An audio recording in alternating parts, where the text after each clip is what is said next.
Hi, everybody. Hope that you are enjoying your Friday, heading into our Shabbat for this week, letting go of whatever you had going on this week, and moving into what we hope will be a lovely and thoughtful and restful 25 hours as we head into the portion of Chayei Sarah, the life of Sarah.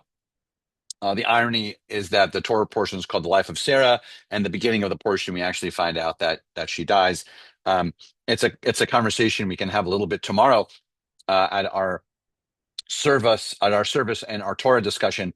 Um, behind me is kind of an imagery of what might have been like a biblical look at Jerusalem, and then perhaps over here, I'll do it here. Over here, if you will, maybe some imagery of a cave. The cave of Machpelah is what is in this week's Torah portion. So we find out that Sarah dies, and so one of the first things that Abraham does is he tries to find a resting place for her, and he has this very fascinating conversation with his neighbor who owns the cave and wants to just give him the cave because they're so close. They're such good friends.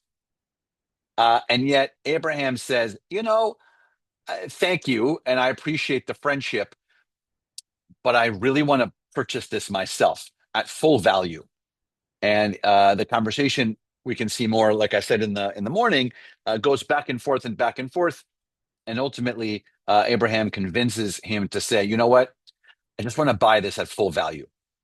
And some of the story and connection for us, all the way to right now in 2025, for us looking at Chayei Sarah, is how thankful we are that Abraham decided to pay full value for Me'arata Machpelah, the cave of Machpelah, which is right over here, because now there's no doubt and there's no question, even in the text of the Torah, that it was a full purchase, meaning it wasn't just a gift so that someone could say, it never really belonged to us. It wasn't even purchased at half price to say, oh, you got a bargain for it or you don't really completely own it.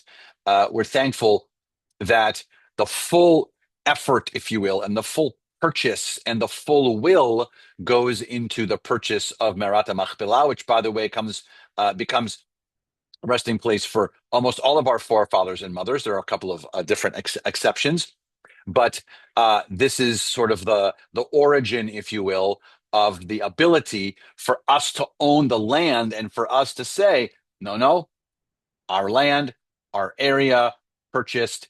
And so there is also the Keva Machpelah. How good is it that this was done?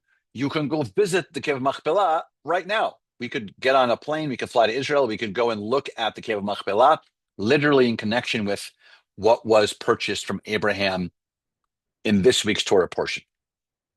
So on this Shabbat, I want us to think about not only the level of the connection that we can go and spot the actual space from the text and how long our lineage is in connection, but also whatever he was thinking. I'd love for us to think about on this Shabbat how Abraham thought that this decision is really important. How many times have we been in the crossroads of a decision that we have to make, even in a bad situation? I mean, in a heavy situation. Don't forget that Abraham was probably in a very bad place, mourning the loss of his wife, and yet he still makes a decision that he realizes is not just a decision for that moment, but also might be a decision for a long time to come, and it has repercussions.